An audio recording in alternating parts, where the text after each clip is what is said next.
In the 1890s, legislators came to see that what Rutherford B. Hayes feared was correct.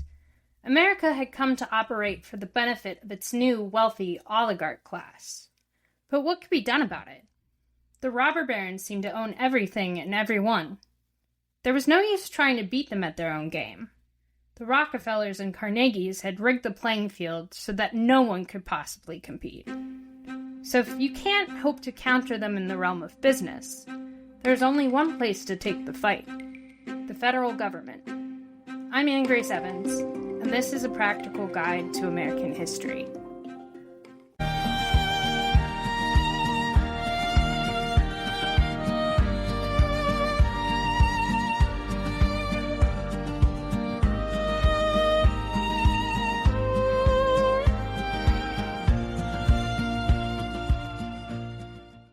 The Panic of 1893 is what finally prompted the government to move against big business.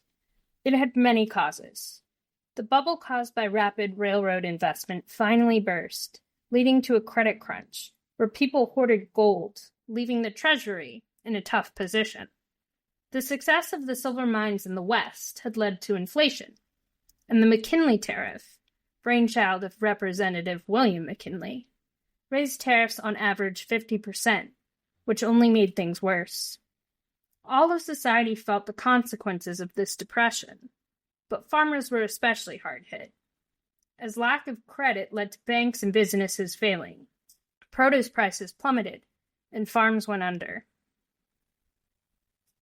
In the preamble of the Constitution, there are certain guarantees that the government makes to its people: establish justice, ensure domestic tranquility, provide for the common defense, promote the general welfare, and secure the blessings of liberty to ourselves and our posterity. In the past, that had always meant that the government would smooth the way for business, try to aid the conditions that provided people with livelihoods, and in the case of local government, provide some aid when that failed. They wouldn't have tried to do much more than that, because there really wasn't anything they could do beyond that. But with the beginnings of mass transit throughout the country, it was possible to start thinking of the role of the government in a new way. The idea of a public dole, where the government would give a regular issue of grain to people in hard circumstances, had been around since ancient times. Not only could the government step up its efforts to help citizens in need, but what were its commitments to the general welfare besides helping people stay afloat? People like Carnegie and Rockefeller saw their openings in the economy, and they took them, becoming fabulously wealthy in the process. But what if there aren't any? Should the government give people the means to advance on top of what they need to get by and survive? The guiding philosophy of the previous decades had been that a rising tide raises all boats, but clearly, in the wake of financial disaster, that had been proven wrong. Perhaps it was time to start thinking of the economy in a different way, that actually it is a calm tide that raises all boats. Society is only as well off as its most unfortunate. A top-heavy structure, with only a few incredibly wealthy at the top, and everyone else struggling at the bottom, won't be able to support itself. If America wanted to survive, it needed to figure out what every member of society should be guaranteed. Not just to survive, but maybe even have a chance to get ahead.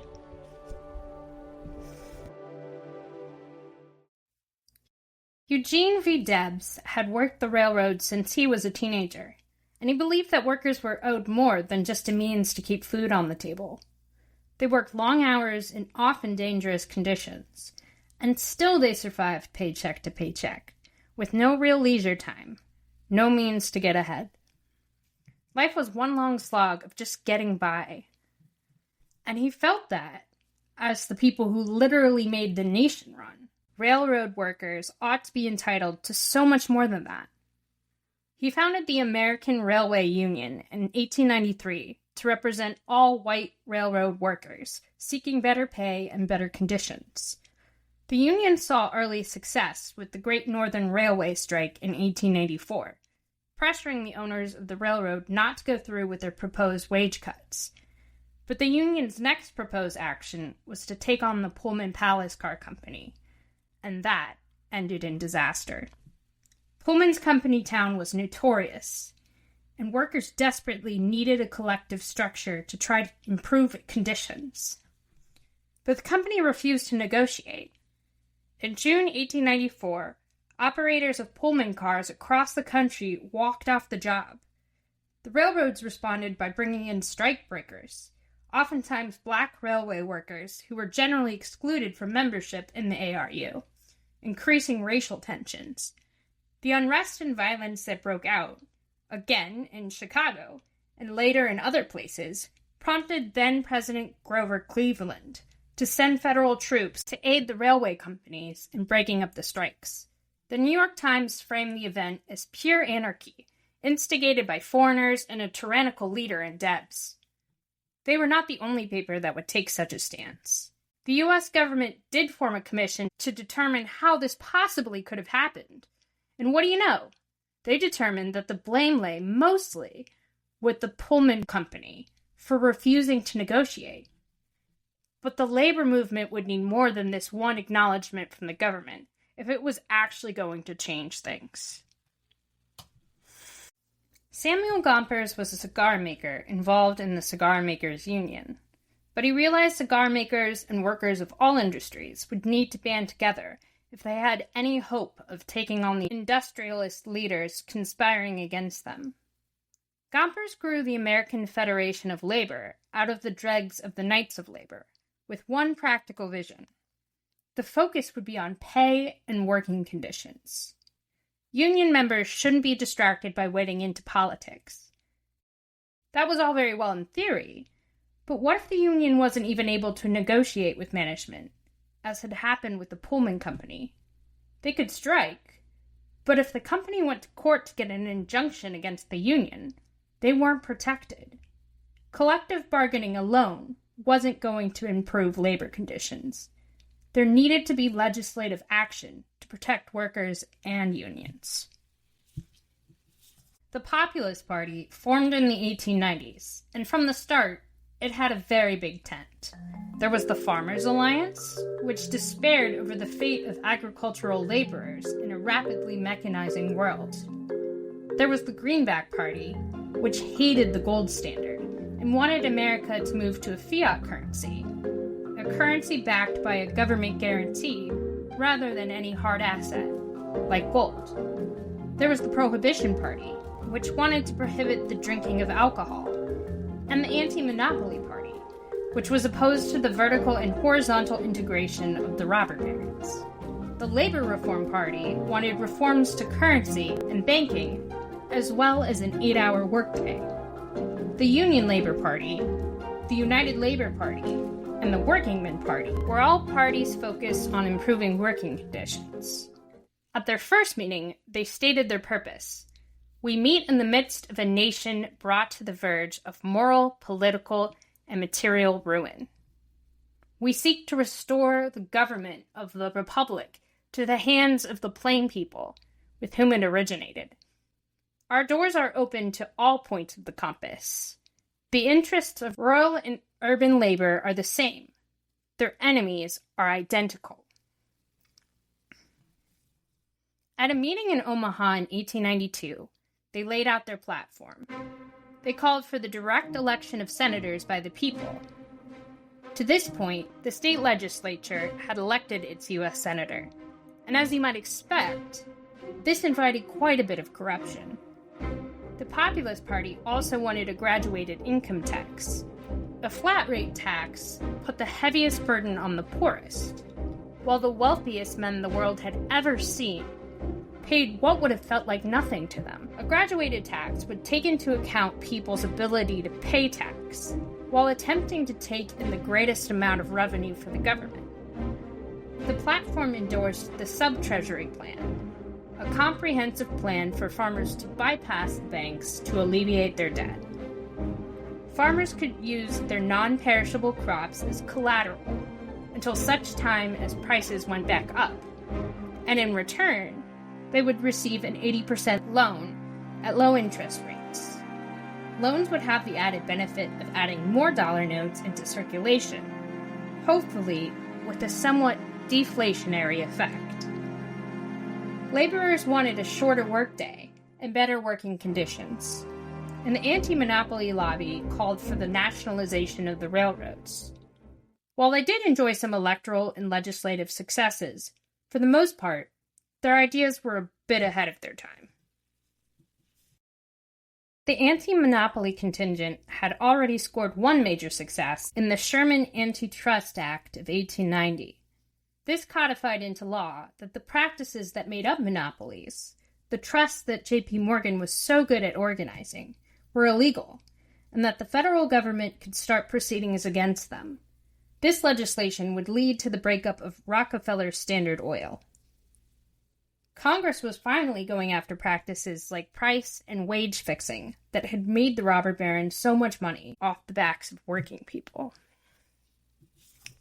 One early prominent politician for the populist cause was William Jennings Bryan. His Cross of Gold speech at the 1896 Democratic National Convention is particularly what made him famous and won him the nomination that year. In it, he argued that a gold-only standard for the dollar hurt the working class, and especially the nation's farmers. If the country turned towards the free coinage of silver, it would increase the money supply. This was Bryan's strongest message, and it was certainly an important populist issue. The currency issues were hurting the working classes for sure. But he really hammered it home, and in the process sort of undermined all the party's other messages. I mean, he didn't win the election, did he? If you don't know the name William Jennings Bryan, you've still definitely heard about him, even if you didn't realize it. L. Frank Baum wrote a political allegory about the 1896 election, in which he turned William Jennings Bryan into a lion, a politician who could roar with his grand speeches, but who was cowardly at heart. This lion walks a yellow brick road, representing the gold standard he so hated, toward an emerald city, a stand-in for the dollar. The silver slippers, changed to rubies so that they would be more dramatic and technicolor, were silver coinage. The scarecrow and the tin man are the farmer and the factory worker, allied with Bryan. It is generally believed that President William McKinley is the wizard. But more than politics, it was innovation that was evening the playing field and making life better for a wider range of people. The harnessing of electricity with the light bulb increased the comfort and safety of the home and the community. But it also introduced electric current into the home, with all its exciting potential applications. Thing is, there are two types of electric current: direct current and alternating current. Direct current flows in one direction, while alternating current changes direction periodically. The advantage with alternating current is that it can be adapted to different voltages, but Thomas Edison, inventor of the light bulb, championed direct current. He would try to electrocute animals to demonstrate the dangers of alternating current. Nikola Tesla, on the other hand, was a proponent of alternating current, and successfully demonstrated how it was the more efficient system for powering long distances by using it to light the city of Buffalo.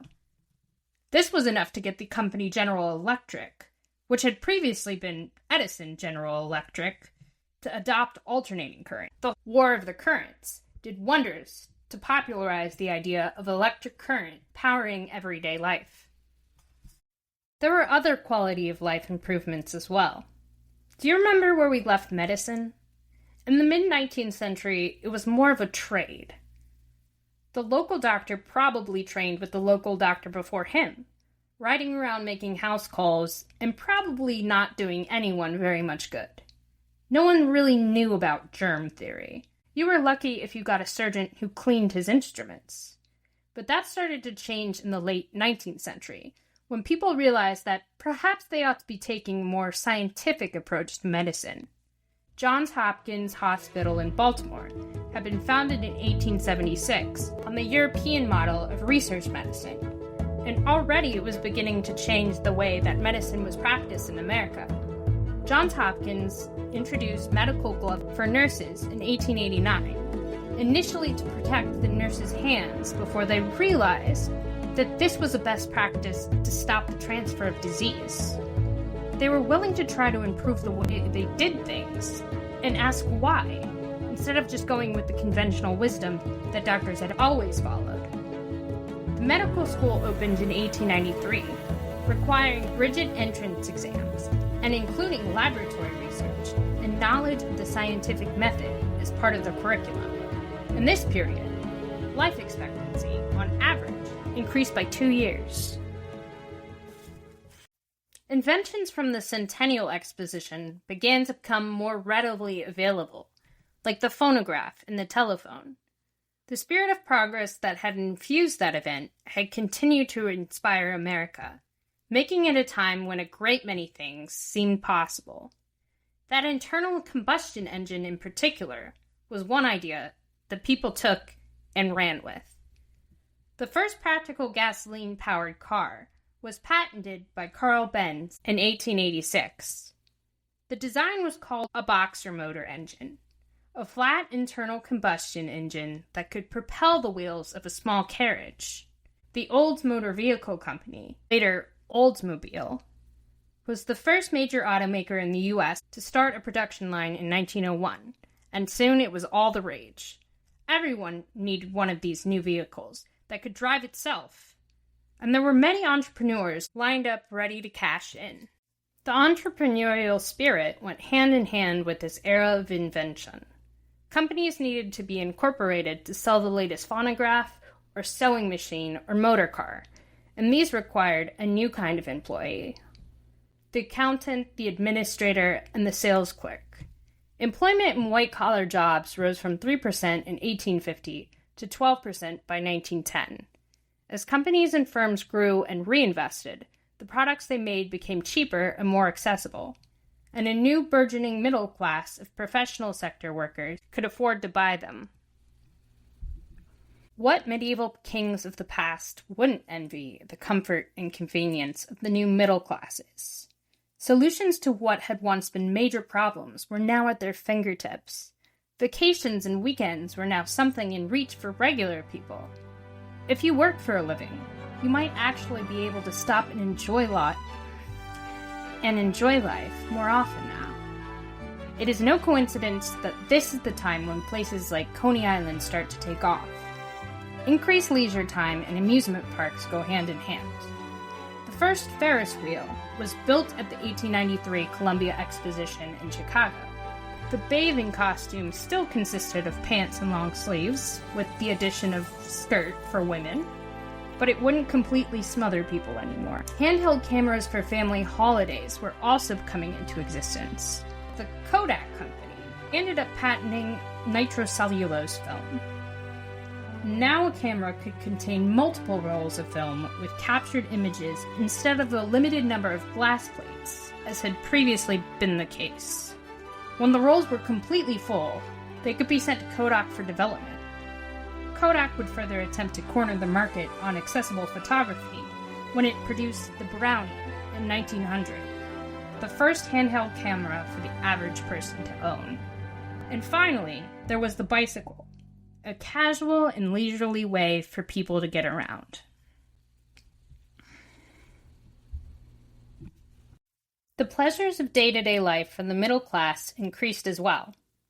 A comfortable and cozy home life, the ultimate realization of the American dream, was finally within reach. Charming little cookie-cutter communities developed wherever the train could take people, which was basically everywhere.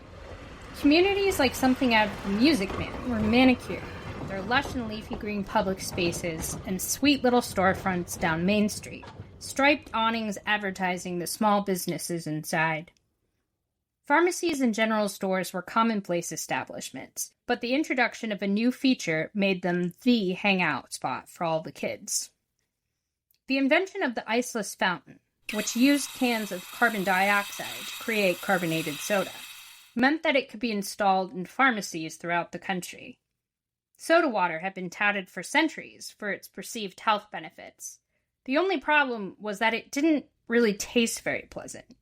Coca-Cola and Pepsi are two sodas that were created around this time to improve the taste of carbonated water. Children could also order their sodas with syrups, flavorings, and ice cream.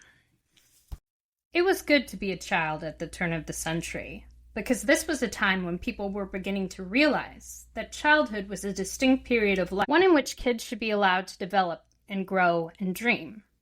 If you were born in the 20-year span encompassing the turn of the century, you were inheriting a world filled with promise, one where you could dream about what you wanted to be when you grew up, instead of automatically assuming that you'd be a farmer or a factory worker.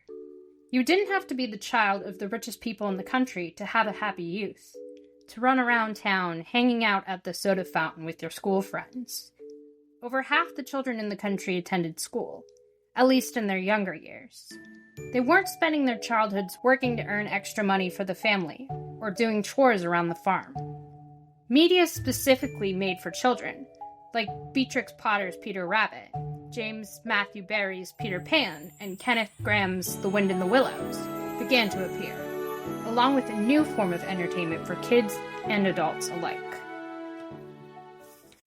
The first motion picture cameras, a device that could capture multiple images at once in quick succession, came about in the 1890s.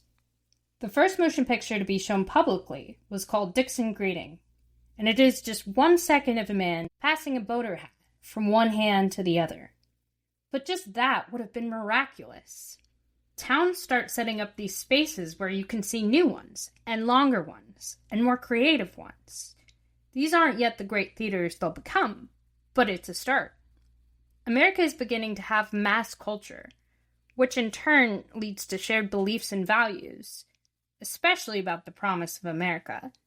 Not everyone can be a millionaire, but we all deserve a stake in America, a comfortable place to call home, to live in peace, where we can pursue our own happiness however we see fit. It's a period of great patriotism. Written in 1892, the original Pledge of Allegiance stated "my flag" and did not include "under God," and also included a salute that was later removed because it looked too much like the Nazi salute. People were trying to capture the quintessential idea of America, and so they took great interest in preserving and revering historical tradition, pledging allegiance and putting up statues to what they believed was American greatness. Not everyone would have felt that way, though. For the waves of people coming to America in this period, to try to grab a little piece of that promise for themselves and their family, there were certainly some rude awakenings. Xenophobia and discrimination against immigrants is, unfortunately, something we know all too well in this country.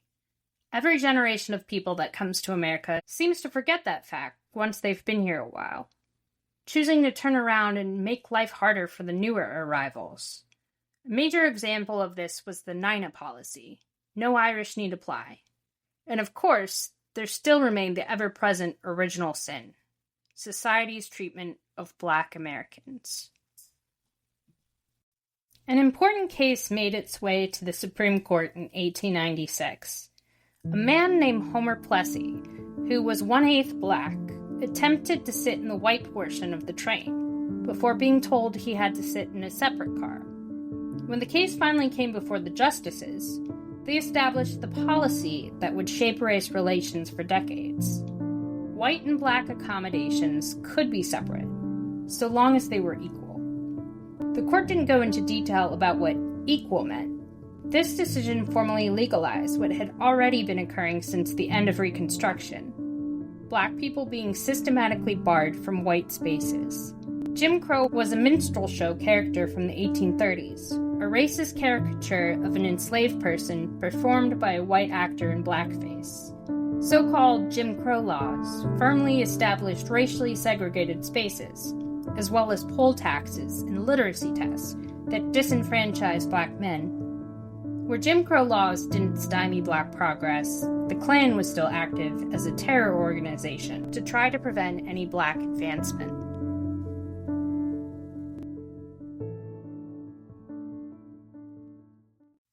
Despite the odds that were increasingly stacked against them, Black communities continued to produce successful business owners and even some legislators, but now they no longer had the protection of federal forces to ward off the violence of jealous white mobs.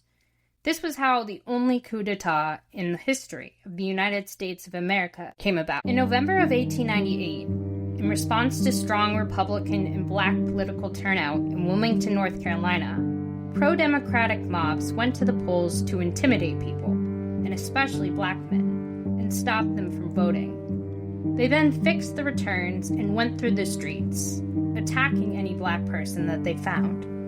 It's unclear how many people were killed. Unfortunately, Black Americans were learning to expect this, that no one from the federal government was coming to protect them from the persecution that they were experiencing, and that this was something that they would have to do for themselves.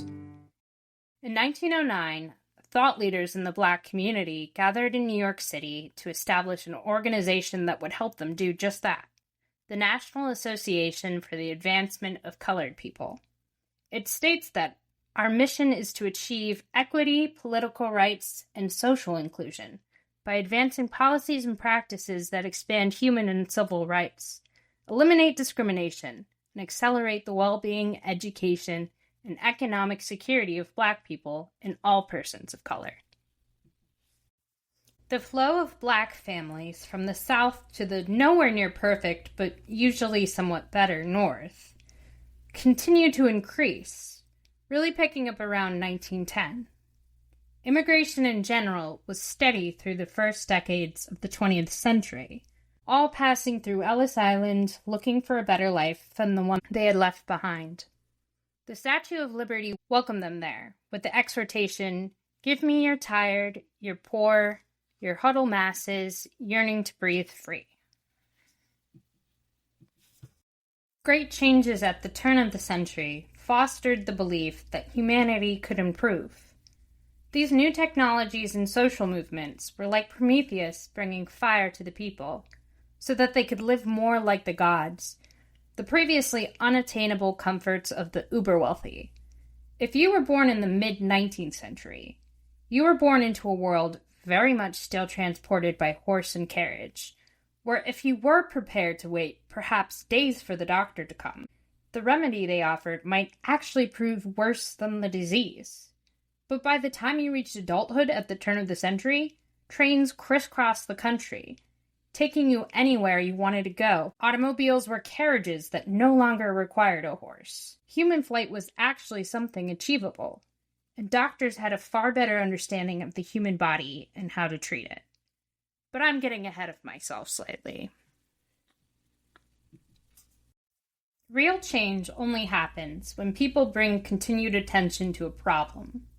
In the same vein as Jacob Riis with his photo studies of extreme poverty, a new generation of journalists was putting a spotlight on marginalized communities and the suffering that existed in their society. In particular, these journalists went after the corruption in government and big business, and for this reason, they were called muckrakers. Unusually for the day, some of the most prominent muckrakers were women. Nellie Bly, who investigated conditions in mental institutions, and Ida Tarbell, who exposed the dealings of Standard Oil. Muckraking journalists expose modern factory conditions as often unsafe and sometimes even deadly, in an effort to try to precipitate change for the workers. And change was sorely needed in American factories. The Triangle Shirtwaist Factory in New York City was typical of an early 20th century workplace, cramped and crowded with lots of overworked young women. Factory owners preferred hiring women because they figured that they could pay them less, and the women who typically applied for these sorts of jobs tended to be immigrants, without the same power to advocate for themselves. One day in 1911, a fire broke out at one of the workstations. Flames ripped through the highly flammable factory. 146 people died. They couldn't get out because the doors were locked to stop them taking breaks. Outrage at the tragedy prompted activists to speak publicly about the need for unionizing, for demanding better from their employers instead of waiting for management to do right by them. Activism in our country comes from the people, not the politicians. The persistence of survivors of the fire and members of the community in keeping the memory alive, and demanding that there be investigations, got enough people's attention that a committee was formed to make recommendations on what legislation there could be to stop this happening again. The powerful Tammany Hall machine became a champion of the cause, hoping to win some goodwill. But it took the prodding of activists to push it to take that stance. Because concerned citizens are the ones who actually lead the leaders. They add to political discourse what no one was even thinking about, let alone discussing. The process of politics is designed to be frustrating, and activists keep politicians honest. You can't trust that the person you elected is always looking out for you. You need to keep showing up if you want to stay on their mind. Since the end of Reconstruction, the president had almost become a bit of a non-entity. Certainly there and important, but not really leading the charge when it came to legislating and governing. Congress and the party machines were really the ones dictating the way things were. That was all about to change. The Spanish-American War was a brief struggle over what remained of Spanish colonialism in the Western Hemisphere. It ended up being important for a few different reasons. The first was the competition between the Hearst and Pulitzer newspaper empires. If you've seen the Disney musical Newsies, then you're probably somewhat familiar with this story. Muckrakers had driven hard-hitting journalism for altruistic reasons, by shining a light on poor conditions that they wanted to see get better. But the amount of people who would buy papers with each sensational scoop meant that the business of media determined that more fantastical stories needed to be printed at all costs. One of the attention-grabbing stories that the papers printed about the war was that of Teddy Roosevelt and his Rough Riders, a volunteer cavalry unit that Roosevelt had recruited and trained himself.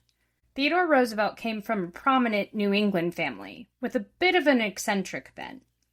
As a child, he was homeschooled, and his different interests, like zoology, were encouraged. His family partook in travel and outdoor recreation, giving him a lifelong passion for exploration and adventure.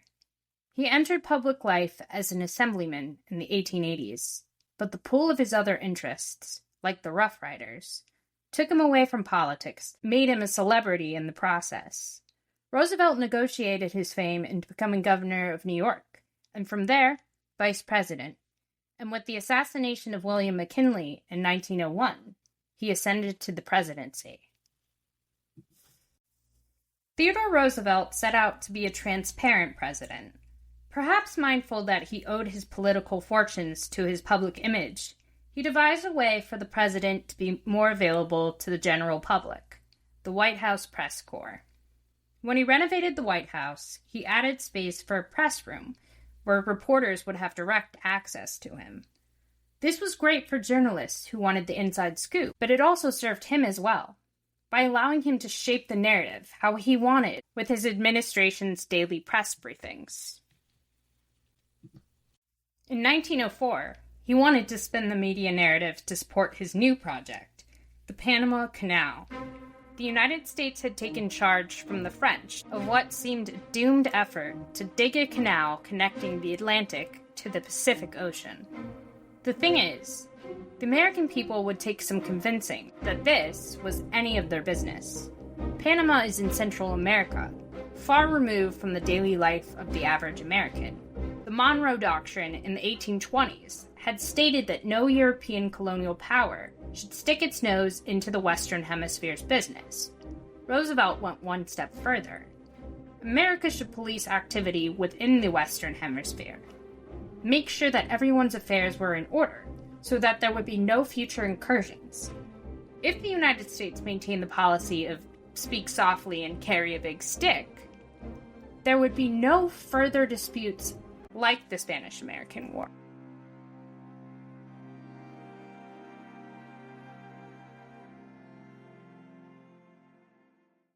While Roosevelt may have been able to bully the press into accepting his foreign policy stance, the muckrakers in the media still had the sway to force people to focus on the agitation at home. The American dream has always been heavily tied to economics, the promise and the downsides of our capitalist society. But what actually is capitalism? No, really, what is it? because you could be forgiven for thinking that capitalism doesn't work when it leads to the consolidation of industries, like the great behemoths of the Gilded Age that kept wages depressed, conditions terrible, and prices high. But if you remember, J.P. Morgan, the man behind the curtain, actually had disdain for capitalism because of the competition it fostered. Wouldn't it be so much easier if he just decided everything? None of this having to accommodate customers and employees to win a share of the market. And he would have gotten away with it too, if it hadn't been for those meddling unions. Because the truth is, if you're looking for the face of American capitalism, if we understand that to be, as economist Adam Smith did, a system where competition would lead to a more favorable option for the majority, it's a union member. Yes, I'm dead serious about that assertion. If capitalism is meant to be a battleground of ideas on a level playing field, then the unions learning how to leverage their strengths is a textbook example of the system working. By way of further explanation, I'm going to take it back several centuries. When Europe's population was decimated in the wake of the Black Death, peasants, who had essentially been tied to the land they worked, realized that they now had an advantage. Since there were so many fewer of them, they now had the power to demand higher wages, and most importantly, more freedom.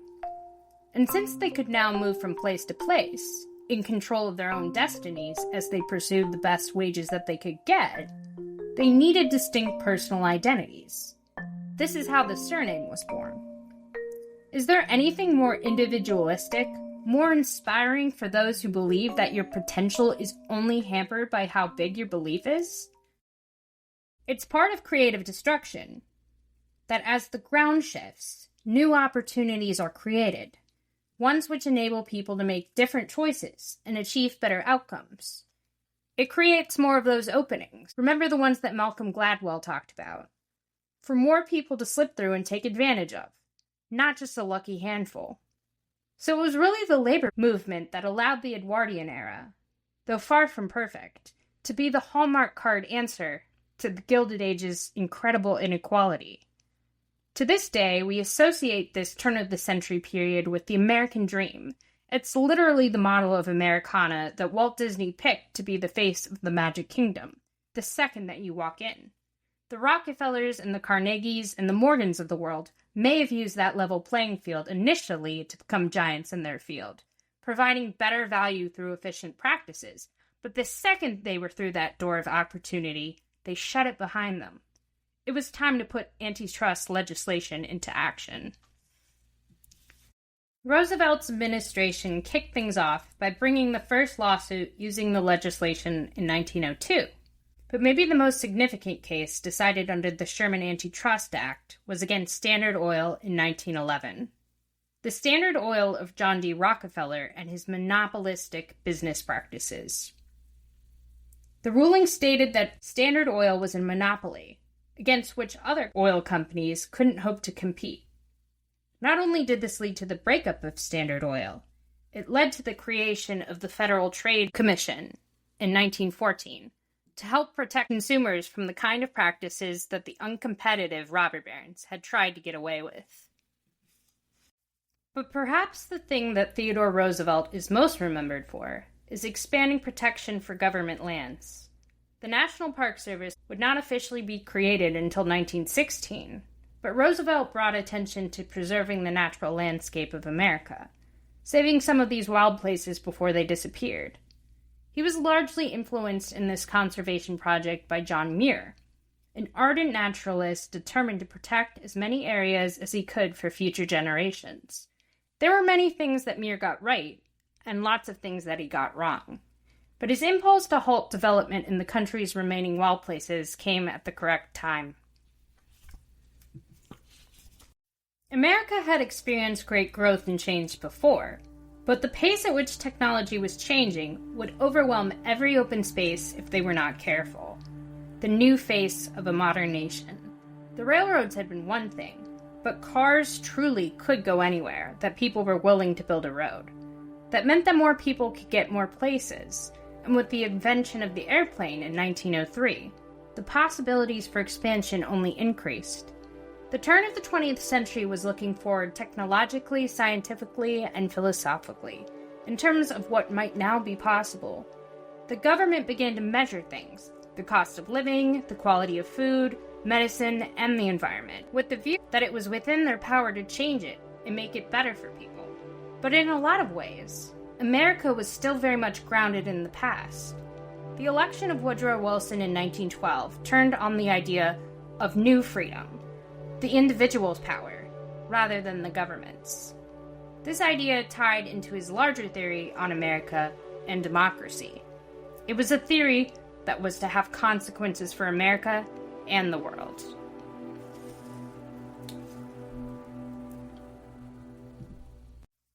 Epilogue. If the circumstances of the Gilded Age and the Progressive Era sound familiar to how we're living now, I think there are two ways to look at that.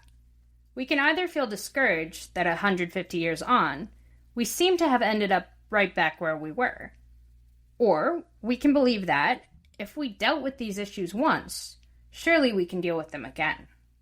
Wealth inequality in this country is out of control, and ordinary Americans are living paycheck to paycheck, never mind being able to set aside money to save to buy a house or create generational wealth. Fortunately for us, we have the necessary tools to combat these issues, if only we would remember to use them.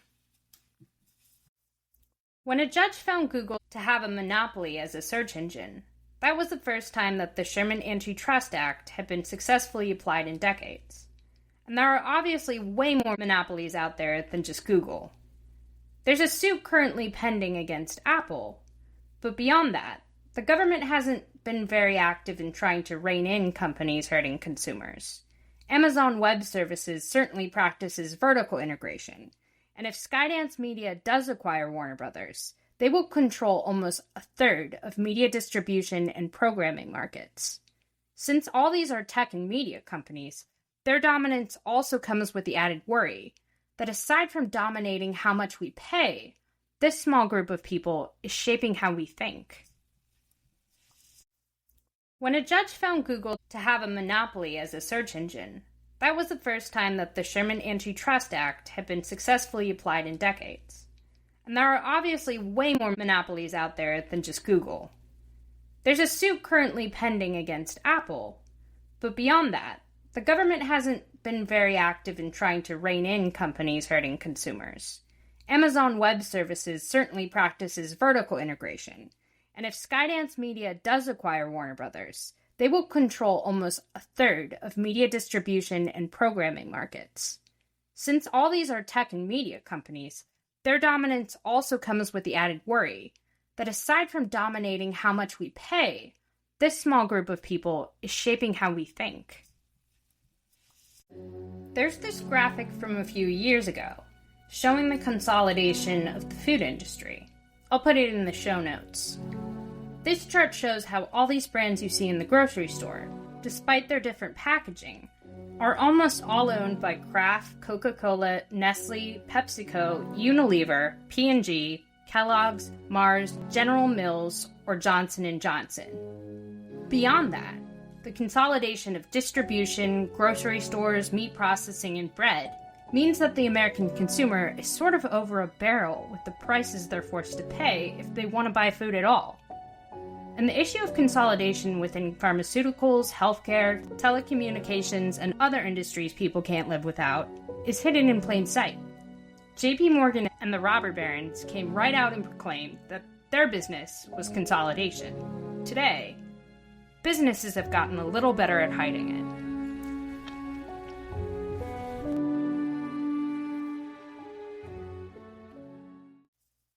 Of course, the Federal Trade Commission was established in 1914 to help consumers push back against these mega companies, and the federal government is supposed to review and stop mergers that would represent too great a consolidation of the market. In reality, politicians are too easily bought, and corporations can spend millions on political lobbying.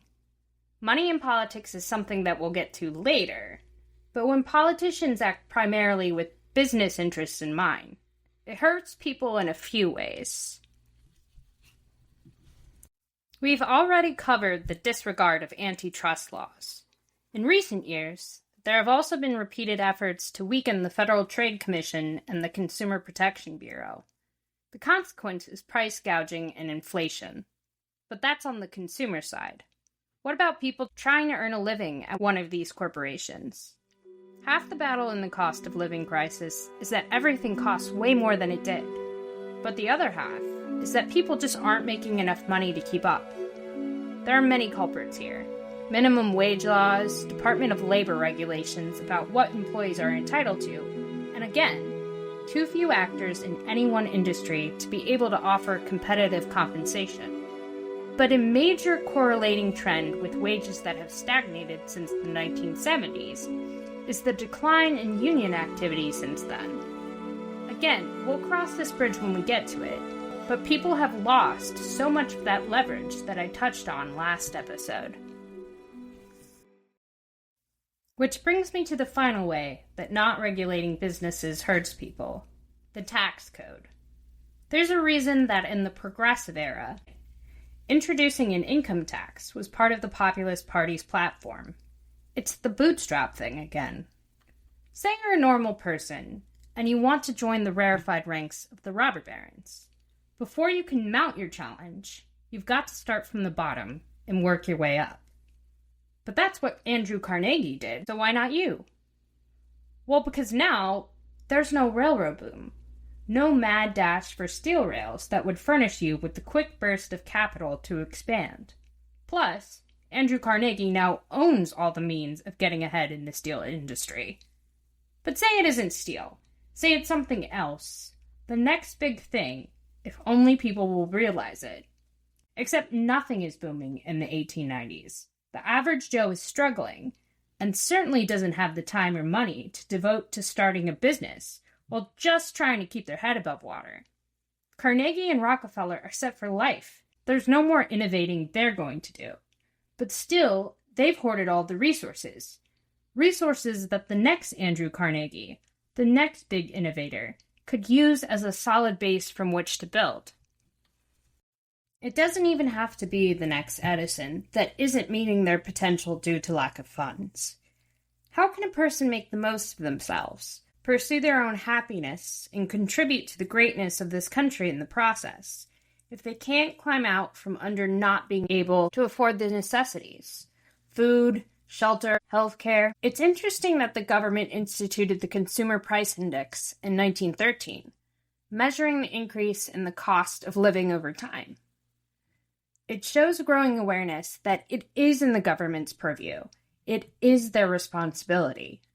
But for the government to shoulder some of the burden for individuals, someone has to pay.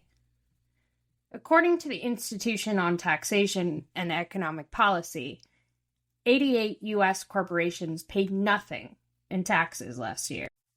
As we look ahead to politicians and generals in the following decades putting forward the case of why America must prevail, why it is the last bastion of freedom, it is important to reflect on the lessons of the Progressive era.